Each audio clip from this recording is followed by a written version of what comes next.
We're excited to jump into the second panel right now. I want to introduce the panel that's going to talk about who really has the right to define the decisions that we're making. Moderator for panel number 2 is going to be Chris Draft. Chris is a former NFL player, played for a number of teams, and in his current role works with players all over the country in terms of helping them with their professional development. He's also the founder of the Chris Draft Family Foundation. Chris is a strong advocate for the cancer community and very passionate about working in so many different ways around the country. Chris, thank you for being with us today.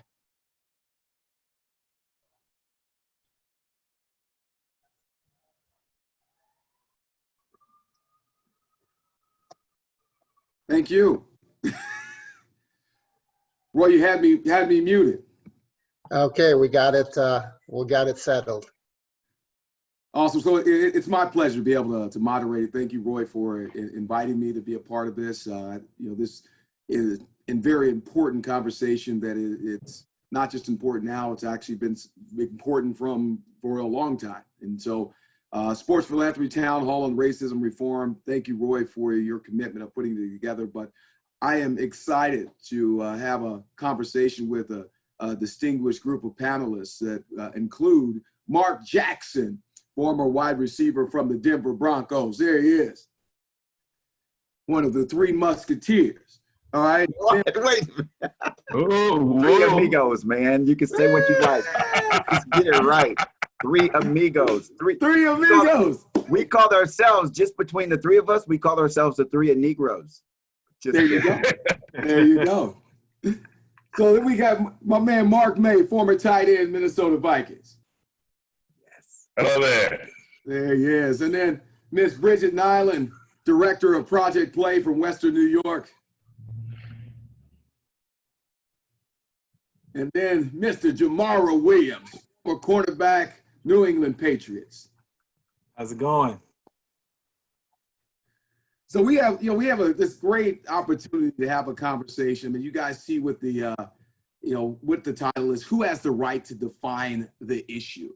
And it took a little bit to kind of think about what does that mean and how do we attack it? And I think that in really grabbing a hold of it right away, the real question that we looked at was, you have to earn the right to know a community. So the voice of a community is important. If you want to be able to define an issue, that issue will be specific to a particular community. So with that said, Marc Jackson, you shared some about you growing up and how there was certain code switching that you had to do within your communities. Can you share your perspective on that? I love the little huddle we had, the little pregame pep talk by Chris, Gemara, and one of the things that we talked about, and I never defined it as such, is code switching. I never knew that as a term, but it was something I did on a yearly basis when I would go to live with my sister in the summer. See, I grew up in the projects of Chicago, LeClaire Courts, right off of 44 and Cicero. If you guys are familiar with that area, you drove by there today on your way to Midway Airport, you wouldn't see it anymore. It was a high drug, high crime area, and they bulldozed down that whole 5-mile radius in that area. But I grew up in that environment, and when I went to live with my sister to play sports in the summers, I would go down to Alton, Illinois, which is on the Mississippi River right across from St. Louis on the Illinois side, and that's predominantly white. I mean, there's probably about 6-8% black people there. I grew up in a little city. She lived in a little city called Godfrey, Illinois, population of 15,000. So you go from Chicago to Godfrey, Illinois, and man, what a cultural difference. And I found myself changing my dialect just to fit in. As a kid, you don't want to be scrutinized. You don't want to be laughed at. You want to be ridiculed. And I found myself being ridiculed just by the language that I was speaking. So you'll find that these things, as we talked about it earlier, they didn't seem like that big of a deal at the time. But as I look back in retrospect, it's something that I had to go through that most people don't. most people grow up in an environment for their entire life, and they operate in that environment. And I was switching environments from, like I said, a 99.9% Black environment to a 97, 98% white environment. And I don't think that there should be a difference, but there is. And I think most people are just unaware. So I'm glad that we're having this forum just to make people aware that it was sports that brought me there. And it was sports that helped me to make that transition from environment to environment. Because in the projects we played, kill the man with the ball, right? When I went to, oh no, I'm not going to tell you the name of the game when I went to Alton, Illinois. It's called Smear something else, but it was a totally, if you guys have ever played, it was a totally different environment. So I think that's one of the biggest issues that we have when we talk about defining this and kind of figuring out how to eradicate racism is just becoming aware. Most people just aren't aware of the different situations. And hopefully we can expose some of those today and move things forward. Awesome. Thanks, Marc, for sharing that. I mean, again, we're talking about the voice of a community. If we want to define the issue, there is going to be this large national issue. There'll be a more kind of state issue, more regional issue, but then there's local issues. And I think the importance as we're having this conversation is to realize that based on who you are and where your resources are, that we want you to attack it in that way. So Marc, can you share? We had a little bit of opportunity to talk about Marc May, about your experience and how that could be surprising in terms of. Yeah, I grew up on the south side of Chicago, a little bit of ways east of you, Marc, in LeClaire Court. But I also had a mom who was a teacher, 2 aunts who were teachers, and a grandmother who was a teacher. And so the way I am is just, I don't know any other way to be. Now, when I got to college, some of my Black friends at Purdue told me that I sounded white. And I had somebody with the Chicago Blitz when I signed with them. I had talked to the lady over the phone, and then when she saw me in person, she says, "You're Black?" I said, "Yeah." Have been all the time. But I would have to say that from where I come from, just a general middle class childhood. So you said you had both your mom and dad were there. Both mom and dad in the house. My mom was a teacher. My dad started out driving a truck for a laundry company and got his GED, and then started working at the University of Chicago in computers. Awesome. And I want you to be able to share that. I mean, because it's so critical that we, when we talk about this issue, we think of sometimes the stereotypical, what does it mean to be Black, right? And yeah, this is really seeing the diversity and uniqueness of our experiences. So, Gemara, I know you grew up in Detroit. Can you talk a little bit about kind of your experience as going to one of the top private schools in Detroit? Indeed. So I grew up as a Detroit native, born and raised in Detroit land area. And, similar to Marc's story, I went to a very affluent, prestigious school called Brother Rice, all boys schools known for academics and sports. All right, I know that school. Because, see, I know they have a Brother Rice in Chicago as well. These are affiliated schools. And so similar to Marc, it was different, right, for me culturally, going to a prestigious, predominantly white school and, coming home, having your friends there, the language and being able to switch up and understand the different dynamics of the conversation that you were using, was very important for me being able to adapt and be able to expand myself and just overall learn and gravitate and make sure that I'm fitting in culturally on both sides. So it was that gap and that discovery and that challenge of making sure that I was able to fit with both sides of the rim, my friends at home and, also create those friends and build those relationships at school. Now, how difficult was that, though? I mean, you're walking between two different communities. So you're at Brother Rice and, Yeah.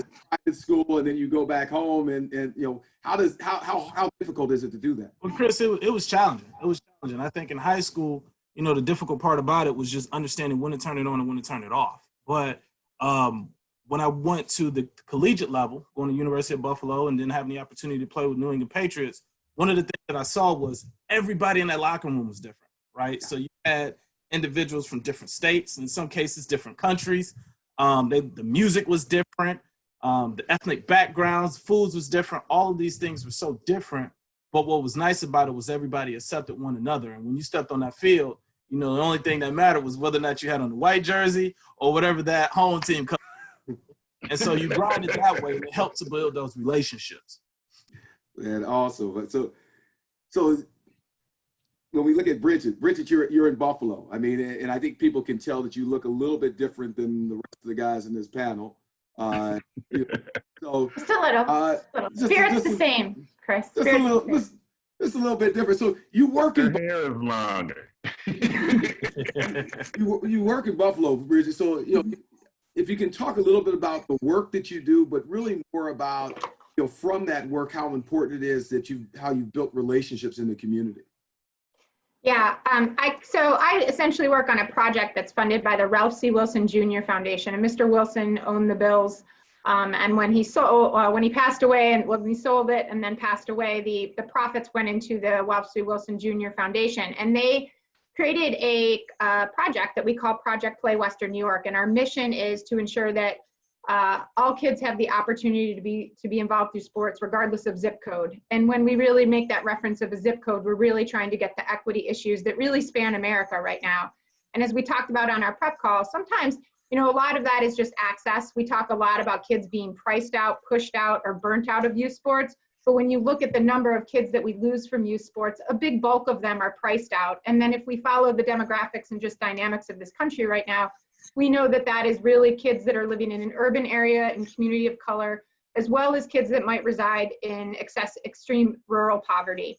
So I think, in listening to both this hour and as well as the comments made before me, we talk a lot about awareness. And the first hour of this conversation was just about awareness.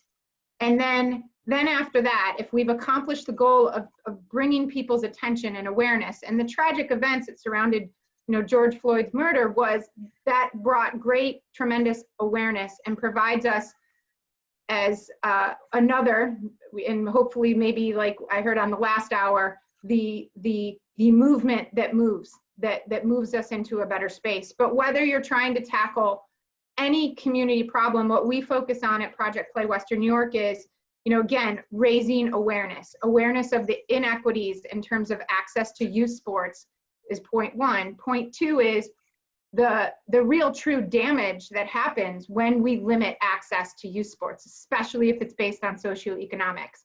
And it's not just the loss of future fans or the loss of, future professional Olympic athletes. Really what it's what that each child loses when they don't have that opportunity to interface in sports with their teammates and their coaches. So we try to draw that awareness first, and we try to inspire people to seek change. And then that's where I think those two things are pretty well known. I think probably all of us on this call, we made the effort to be on this call. So we are understanding those, but really what we try to emphasize at Project Play is really kind of the next couple of steps. And that is, once you're aware and once you seek change and you want to seek change, create a thoughtful approach to the community that you're hoping to change. And number one is learn about that community, understand that community, understand who holds the relationships in those communities, and most importantly, believe in that community.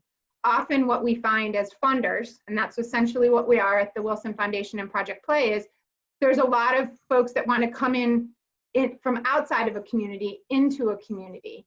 And they want to do work, but sometimes they miss the key component is there's already individuals in those communities with those relationships trying to do that good work, trying to build better sports programs, and it's important for all of us that seek change and want to bring change through sports is that we appreciate the existence of those relationships that are there that in many cases have been, battle weary, right? You're battle weary when you're trying to get resources into your community. We talked on the phone with Gemara trying to, bridge digital divides that occur, equipment divides, access divides. There are champions in those communities already, and it's important that we elevate their work and we find a way to believe in their work, and understanding the importance of relationships. And that's the last component to our kind of 4 steps is we try to look at each organization and community group and their relationships, and most especially each kid and coach that are in those groups, and look at what they need. Meet them where they are, not where you expected them to be. And that's a key component to what Coach May said. I find a lot of times when we're mobilizing support for underserved communities, you may have someone come in from a well-served communities with a whole host of assumptions that are completely wrong. And it's really important to take time to educate and build relationships to understand that in every community, with every parent, they want what's best for their kid. They are just trying to do what they are trying to grab hold to whatever they can, whether it doesn't matter which community, to provide the best path forward. And so meeting people where they are, listening to them, building that relationship, taking time to understand and show your genuineness and your trust that you're there to help them better their situation is a key component of what we do at Project Play Western New York. We have a heavy focus on equity. And I have found in my 2 years with the organization, when I shifted over from college sports into philanthropic world, the importance of taking time to build relationships and trust and staying focused on bettering each community, each kid, each family, where they are, listening to them and helping. So Bridget, thank you for sharing that. That was a great overview of the work that you're doing. And but can you give like a specific example? Because when we're talking about relationships and understanding the community, there's a large Black population in Buffalo. So is there, can you give some examples of how, we talked a little bit about not wanting to be a white savior, appreciating privilege, can you give an example of how you were mindful of that in engaging with the community? Yeah, I can give a really specific, it's an example that will resonate as I sit here on this panel of former professional football players and being someone that came up through the distance running cross country ranks, right? So when we first started our work, we started on data points. Where are the kids and families? Where are those relationships? And one of those that we found was in a urban football league. And when I talked about that urban football league and their dynamic, like they serve 900 families. That's a tremendous footprint to have. And as I started to learn about them, like what I'm finding, and you can see from the Aspen Project Playports, a lot of urban football leagues have some challenges, mostly stemming from funding, access to things. But in particular, what we have, I'm sorry, I'm working from home. I have 5 kids and I'm trying so hard not to have background noise, but someone's making a smoothie. So sorry, Roy, it's my life. Hopefully that got someone's bingo card. But I think what's most important is so we identified the importance of that urban football league. And even, it was interesting, even their competitors league had kind of said, well, there's a lot of issues over there. And it prevented, I think, in the past, a lot of philanthropy going to that league. And so one of the first things that I did is make set up a meeting with them. And, I was coming in and I didn't look like anybody and I didn't have a football background. And there was a lot of trust issues. And I think the one thing is just saying, we see all the good things you're doing. Let's talk honestly about the challenges you're having. And let's break down those challenges. And if we can break down those challenges, then not only can we help you get philanthropic funding, which I think is huge, we can also help you open the door to corporate support, which is often really missing from leagues that need it the most, and building capacity in that way. So that would be a specific example of kind of going in and listening.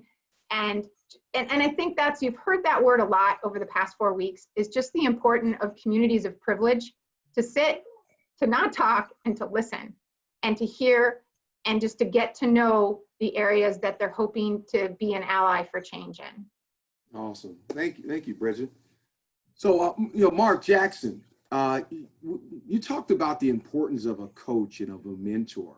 And I think in this time, it's so critical as we talk about issues and really defining the issues that sometimes you don't know without direction. So when you think of that as it relates to your experience with sports, how critical has it been of having a mentor in your life and again, how they've changed things?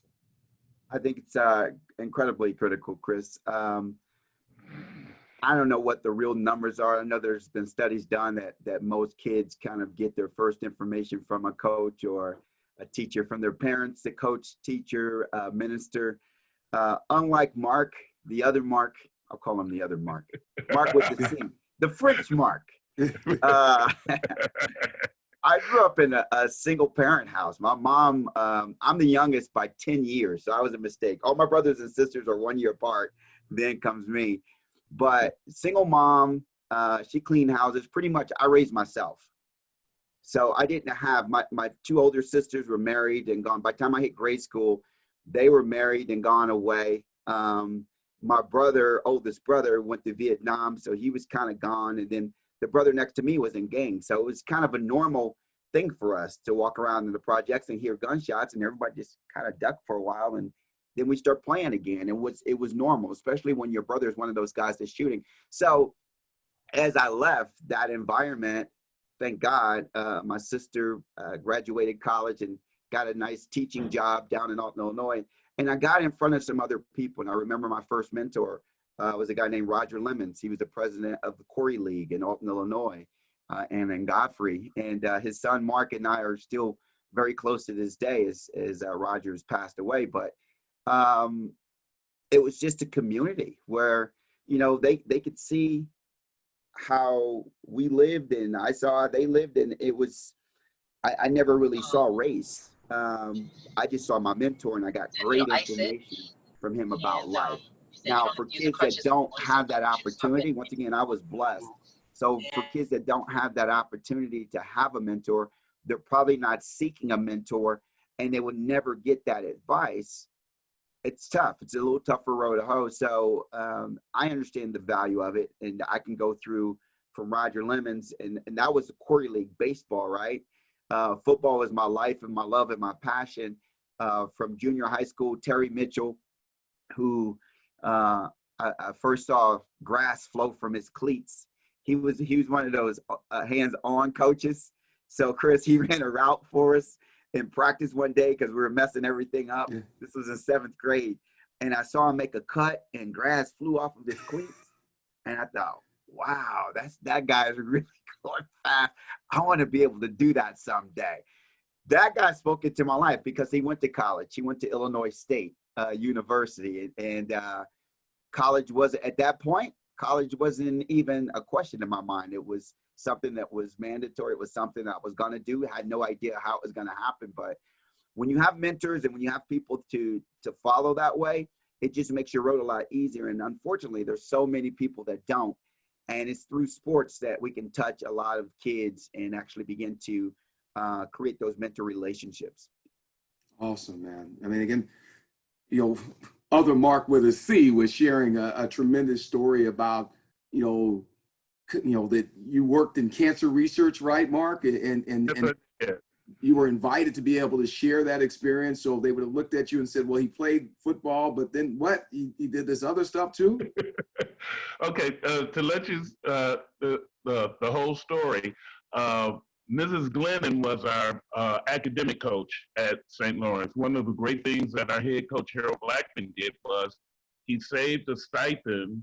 So we had our offensive coaches, defensive coaches, freshmen, sophomore, but he saved a stipend to have an academic coach to help the freshmen get acclimated to high school academics.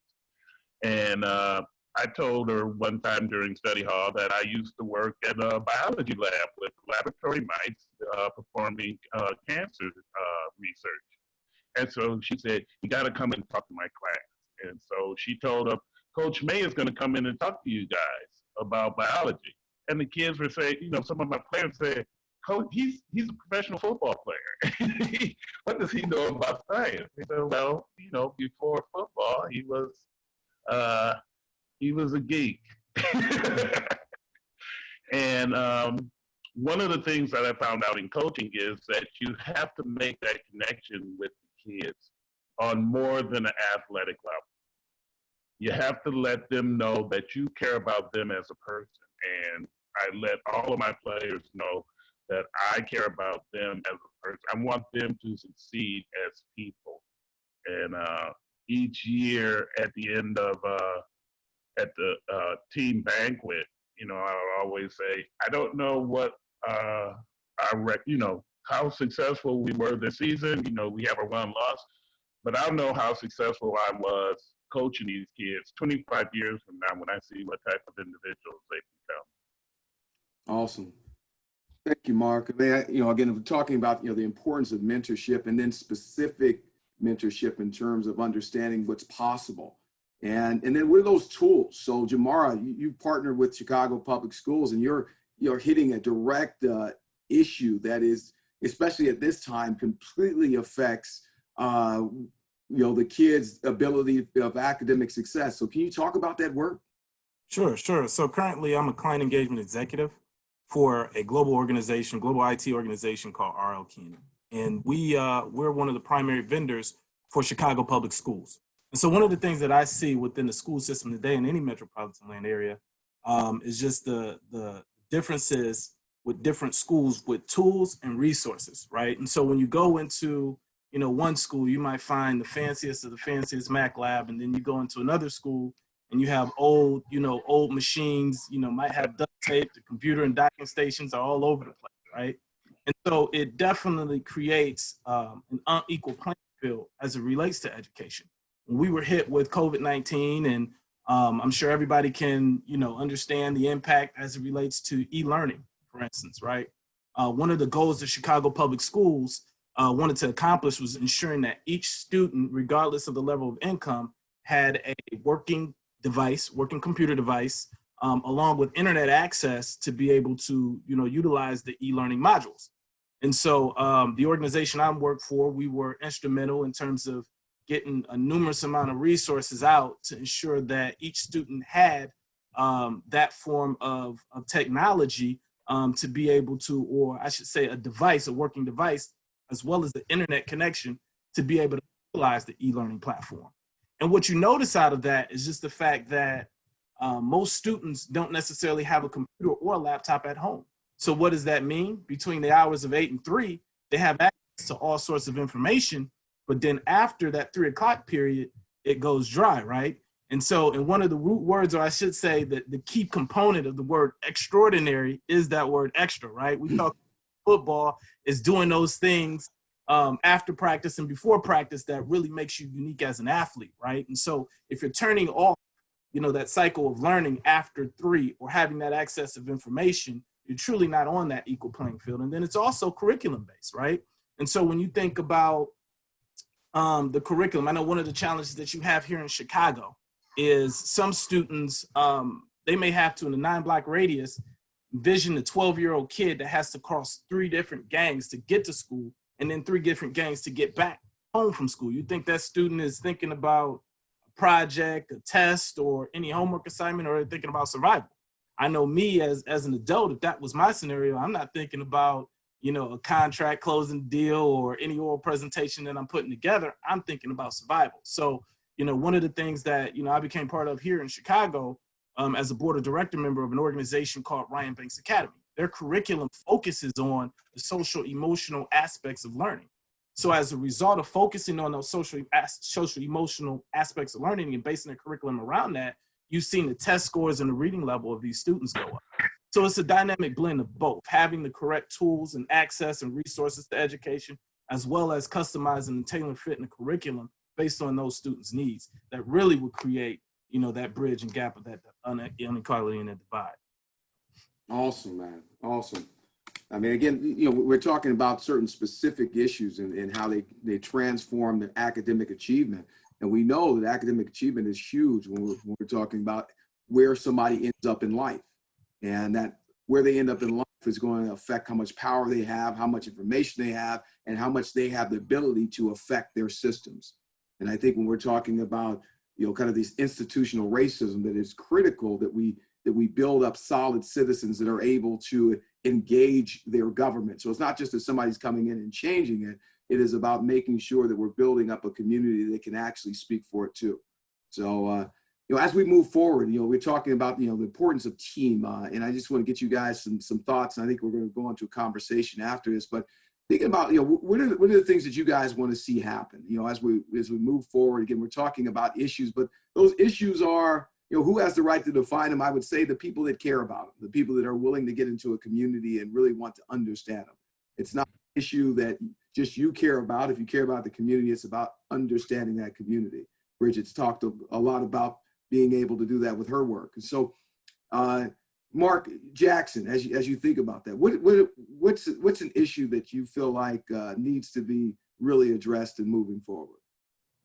I believe that, when you look at this panel that we have here today, I want to once again thank Roy and everyone that supports this thing, because I know it's not just Roy. So I want you guys to know that all the work that you've done just to put this in place is so valuable, because I do sports talk radio. I'm Jamaican, by the way. You might not hear that in my accent, but I've got like 8 jobs. I always have at least 9, 10 balls juggling, right?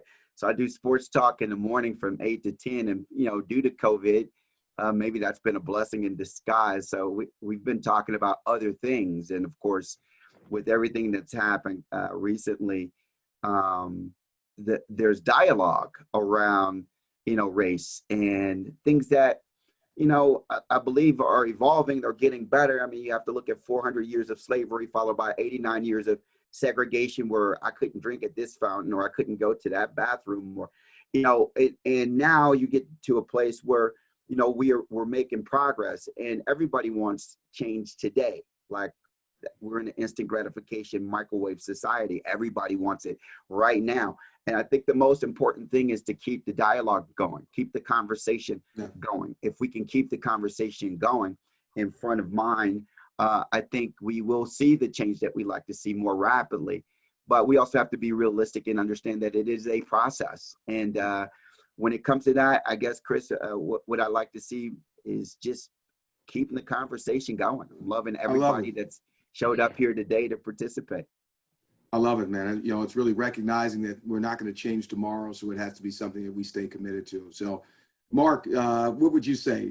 And I was told that we don't have a whole bunch of time, so we can go to breakout sessions as well. So, very brief. What do you think, Marc May? Education, and like with Jamari, we got to level the playing field for knowledge. Information is the key. Gemara, what do you think? Let me unmute him here. Thanks, Roy. Thanks, Chris.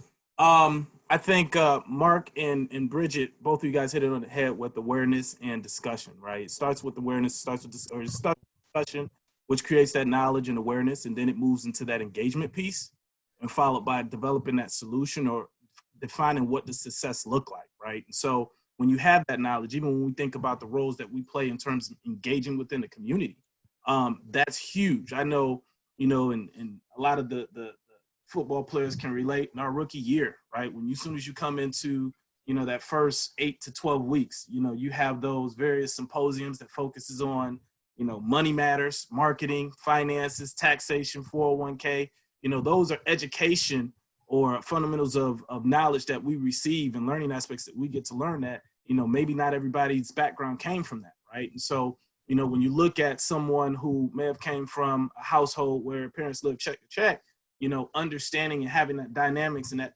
education piece on, what a 401k is or what does it mean to save, those are things that's important that might not have been learned then, but it's our responsibility. It goes back to engagement, taking that accountability to go and focus into our inner city community and making sure that we're educating young adults on that and kids. Awesome. Thank you, Jamara. Bridget, what do you got? Oh, she got muted again. All right. Sorry. So I think real quick 3 things to think about in addition to what the awareness and keeping the discussions and the movement towards change. Building stronger youth voice systems through collaborations. We have a lot of young men and young women who have, from especially the iGen and just that below, we have high school students organizing protests.